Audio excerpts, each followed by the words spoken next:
எங்க போகும் இருந்தாலும் நான் வந்து நின்றுட்டு இருக்கிறேன். என் பிள்ளைங்களுக்கு ஒரு பாதுகாப்பு வேணும்னு வந்து ஆனா டைம் சொல்ல முடியாதுன்னா கடன் கேட்கிற இடத்துல டைம் சொல்லியானா கொடுப்பாங்க. நான் ரெடி பண்ணிட்டு உங்களுக்கு கூப்பிடுறேன்னா என்னன்னா புரியல. இன்னைக்குள்ளயா நாளைக்குள்ளான்னு சொல்ல முடியாதுன்னா நான் எங்கன்னா கேட்டு பாக்குறேன்னா கேட்டு பார்த்து வாங்கி தரேன்னா இப்ப என்னால காலி பண்ணலாம் முடியாதுன்னா காலி பண்ணி நான் எங்கன்னா நடுரோட்டியா போய் நிக்க முடியும்? காலி பண்ணி நான் நடுரோட்டியா போய் நிக்க முடியும்?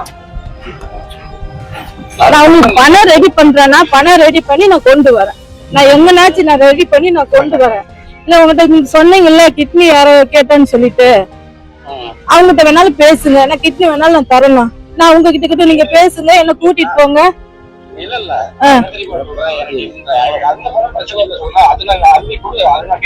ஆனா எல்லா பணத்தையுமே நீங்க எடுத்துக்கோங்க. உங்களுக்கு தர வேண்டிய பணம் நீங்க சொன்னீங்கல்ல கிட்னி இருக்கு இந்த ஆள் இருக்கு நான் பேசிட்டேன் அப்படின்னு சொன்னீங்கல்ல, நீங்க என்ன கூட்டிட்டு போங்க, நான் வரேன்.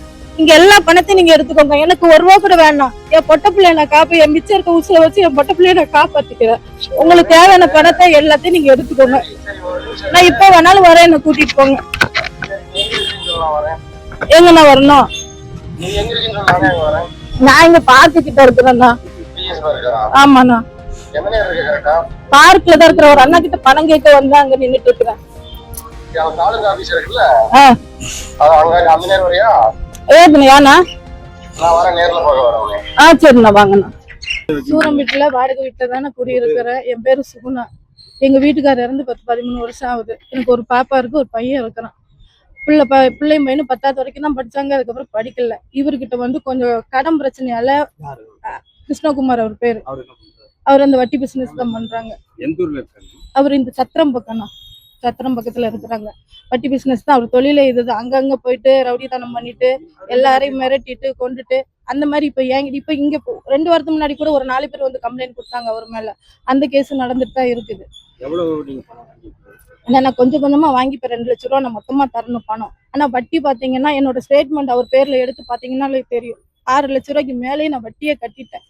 என்னோட சம்பாதிச்ச வருமானம் மொத்தமும் அவர்கிட்ட தான் நான் கொடுத்துருக்கிறேன். இப்போ வரைக்கும் என்கிட்ட ஒரு நயனா பைசா கூட கிடையாது. அடுத்த வேலை சோத்துக்கு கூட காசு இல்லாம நான் நிக்கிறேன். வீட்டு வாடகை கூட கட்ட முடியாம வீட்டுக்காரங்க பூட்டி வச்சு அந்த அளவுக்கு எல்லாம் பிரச்சனையை நான் அனுபவிச்சுட்டு இருக்கிறேன். இப்ப நீங்களே கேட்டீங்கல்ல எங்க இருக்கிற பணம் கொடுன்னு. இந்த மாதிரிதான் டார்ச்சல் பண்றாங்க என்ன. இப்ப பணம் கொடு, வட்டி கொடு, இல்ல பணம் கொடு அப்படின்றாப்புல. இல்லையா நான் கிட்னி விற்று பணம் எடுத்துக்கிறேன் அப்படின்றாப்புல. அதுக்கு நான் சம்மதம்